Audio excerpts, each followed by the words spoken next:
Hello friends, எல்லாருக்கும் வணக்கம். ஒரு சின்ன ஈவெண்ட்காக நாங்கள் மதுரை வரை வந்திருந்தோம்.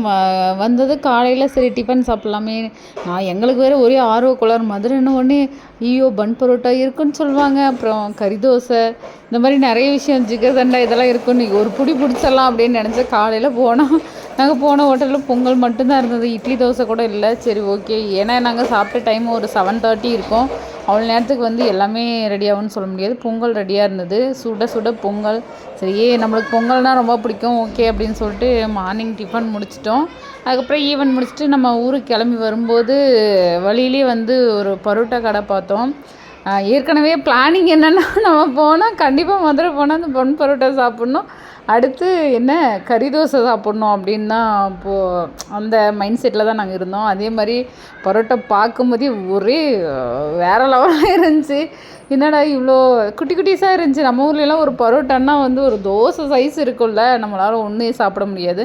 ஆனால் இது அப்படி இல்லை, சின்ன சின்னதாக பன்னு மாதிரியே இருந்தது. அதான் பன் பரோட்டான்றாங்களா, அந்த மாதிரி தான், அந்த சின்ன சின்னதாக இருந்தது. அதே மாதிரி நல்லா அந்த குக்கு ஃபுல்லாக நல்லா குக்காக இருந்தது, சூப்பராக இருந்துச்சு. அதுக்கு நம்ம ஊர்லேயும் இந்த ஒரே ஒரு சால்னா சொல்லுவோம், ஒரே ஒன்று தான் கொடுப்பாங்க.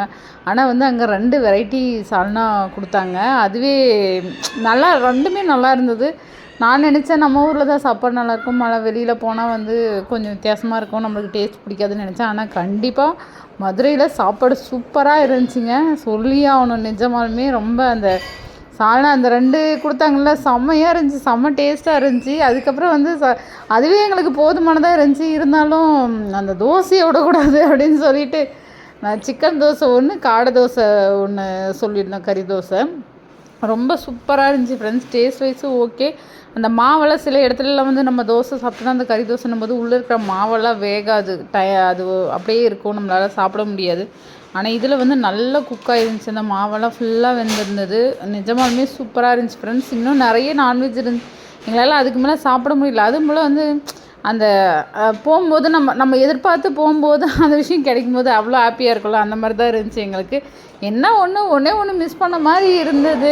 என்னது ஜிகர்தண்டா எங்களால் குடிக்க முடியல, ஏன்னா டைம் லேட் ஹவர்ஸ் ஆகிடுச்சு. ஒரு 8 o'clock மேலே ஆகிடுச்சு. மழை வேறு பெய்ய ஆரம்பிச்சிருச்சு. சரி, மழை வந்தபோது நம்ம எங்கே போய் நம்ம வண்டியை நிறுத்தி அது வாங்கிட்டே வரலான்னு பார்த்தோம். என் பொண்ணுங்கள்லாம் வாங்கிட்டு வர சொன்னாங்க, அதை பேக் பண்ணி வாங்கிட்டு வாங்க எங்களுக்கு அப்படின்னாங்க. அவங்க ஏற்கனவே சாப்பிட்ருக்காங்க, ஆனால் நான் சாப்பிட்டதில்லை. ஆனால் எங்களால் குடிக்க முடியல. இருந்தாலும் நெக்ஸ்ட் டைம் போகும்போது கண்டிப்பாக ட்ரை பண்ணணும் ஃப்ரெண்ட்ஸ். உங்களுக்கெல்லாம் யாருக்கெல்லாம் ஜிகர்தண்டா பிடிக்கும், அதே மாதிரி மதுரை ஸ்பெஷல் என்னென்ன பிடிக்குன்னு மறக்காமல் கமெண்டில் சொல்லுங்கள் ஃப்ரெண்ட்ஸ். அதே மாதிரி எங்களுக்கு இந்த ட்ரிப்பு ரொம்ப ரொம்ப ஹாப்பியாக இருந்துச்சு ஃப்ரெண்ட்ஸ். ஓகே ஃப்ரெண்ட்ஸ், நம்ம வீடியோ உங்களுக்கு பிடிச்சிருந்தா மறக்காமல் லைக் பண்ணி, ஷேர் பண்ணி, சப்ஸ்கிரைப் பண்ணி ஃப்ரெண்ட்ஸ். மறக்காமல் பெல் பட்டனை கிளிக் பண்ணிவிடுங்க. பாய்.